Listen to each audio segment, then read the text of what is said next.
दर्शकों, क्या आप जानते हैं कि मध्य प्रदेश में आज भी हजारों बेटियां ऐसी हैं जिनकी पढ़ाई बीच में ही छूट जाती है और वो अपनी शिक्षा आगे पूरी नहीं कर पाती हैं।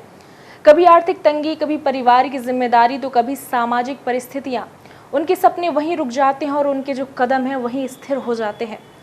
ऐसी ही बेटियों के लिए जिनकी शिक्षा अधूरी रह जाती है, मध्य प्रदेश शासन एक ऐसी योजना लेकर आने वाली है जिससे न केवल वो अपनी पढ़ाई पूरी कर पाएंगी बल्कि शिक्षा से भी पुनः जुड़ पाएंगी। और निश्चित रूप से मध्य प्रदेश शासन की ये जो नई योजना आ रही है उसे महिला सशक्तिकरण की दिशा में भी एक अहम प्रयास माना जा रहा है। क्या ये पूरी योजना, क्या है इसके उद्देश्य और किस तरीके से ये कार्य करेगी, ये सब कुछ जानने के लिए आपको बना रहना होगा आज हमारे साथ इस वीडियो में अंत तक। नमस्कार, मैं हूँ खुशी करवारी और आप देख रहे हैं वरदान एक्सप्रेस। दरअसल मध्य प्रदेश सरकार इन दिनों बालिका शिक्षा और महिला सशक्तिकरण की दिशा में एक नया प्रयास करने जा रही है और एक ऐसी योजना लाने वाली है जो अधूरी शिक्षा छोड़ चुकी बालिकाओं की शिक्षा को पूरा करने में पूरी मदद करेगी। इस अभियान का नाम है सरस्वती अभियान। हम आपको बता दें कि महिला एवं बाल विकास मंत्रालय है जो मध्य प्रदेश सरकार का, उसके अंतर्गत अभी तक एक योजना चलाई जाती रही है, बेटी बचाओ बेटी पढ़ाओ।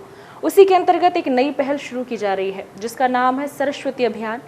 इस सरस्वती अभियान के अंतर्गत क्या होगा कि जो बालिकाएं 8वीं, 10वीं और 12वीं कक्षा तक भी अपनी पढ़ाई पूरी नहीं कर पाती हैं, उन्हें पुनः इस शिक्षा से जोड़ने का प्रयास किया जाएगा। इसके लिए राज्य मुक्त विद्यालय की व्यवस्था की गई है जिसके माध्यम से उन्हें 8वीं, 10वीं और 12वीं की परीक्षा में शामिल किया जाएगा। अब ये भी जानना ज़रूरी है कि इस योजना में कार्य किस तरीके से होगा। तो सर्वप्रथम ऐसी बालिकाओं को चिन्हित किया जाएगा जिनकी शिक्षा बीच में ही छूट चुकी है। इस योजना के अंतर्गत होगा क्या कि जो भी बालिकाएं शिक्षा से वंचित हो चुकी हैं, बीच में जिनकी शिक्षा अधूरी छूट चुकी है, 8वीं, 10वीं या 12वीं तक ही वो अपनी पढ़ाई पूरी नहीं कर पाई हैं, उनके लिए इसके अंतर्गत ये प्रयास किया जाएगा कि सबसे पहले तो उनको उस सरस्वती अभियान के लिए चिन्हित किया जाएगा। तत्पश्चात उनका इसमें नामांकन होगा और उनको इस अभियान के तहत जितनी भी प्रकार की सुविधाएं हैं वो प्रदान की जाएंगी और 8वीं, 10वीं और 12वीं की परीक्षाओं में शामिल किया जाएगा।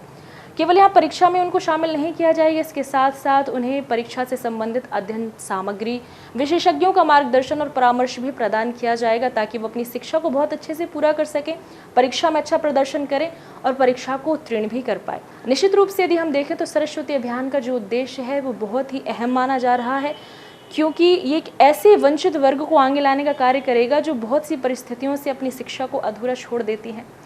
और जब बात लड़कियों की जा रही है तो कई बार ऐसी समस्याएं आ जाती हैं बालिकाओं के जीवन में कि उन्हें अपनी पढ़ाई को छोड़ना पड़ता है, अपने सपनों को मार देना होता है ताकि वो अपने परिवार की जिम्मेदारी संभाल सकें, अपने घर परिवार को देख सकें। इन्हीं चीज़ों को ध्यान में रखते हुए मध्य प्रदेश सरकार ने पूरा फैसला किया और इस योजना का जो शुभारंभ है वो 10 मार्च 2026 को यानी कल कुशाभाऊ ठाकरे में किया जाएगा। अब देखते हैं जो सरस्वती अभियान है किस तरीके से आगे कारगर हो पाता है, कि अपने निश्चित परिणाम तक यह पहुंच पाता है। हम आपको बता दें कि जो राष्ट्रीय स्वास्थ्य सर्वेक्षण मिशन, उसके माध्यम से जब आंकड़े दिखाए गए तो ये बताया गया था कि मध्य प्रदेश में ज़्यादातर बेटियों की संख्या ऐसी है जिन्होंने 8वीं, 10वीं और 12वीं के पहले ही अपनी पढ़ाई छोड़ दी। तो ऐसी परिस्थितियों को देखते हुए ही निश्चित रूप से मध्य प्रदेश सरकार के द्वारा यह अभियान शुरू किया गया है। तो यह कार्यक्रम कितना सफल हो पाता है और इसके कितने सकारात्मक परिणाम हमारे सामने आ पाते हैं, ये तो वक्त ही बताएगा। लेकिन निश्चित रूप से इसको महिला सशक्तिकरण की दिशा में एक अहम प्रयास माना जा रहा है। आगे भी इसी प्रकार की खबर और अपडेट जानने के लिए आप जुड़े रहिए वरदान एक्सप्रेस के साथ। फिलहाल के लिए इतना ही। नमस्कार।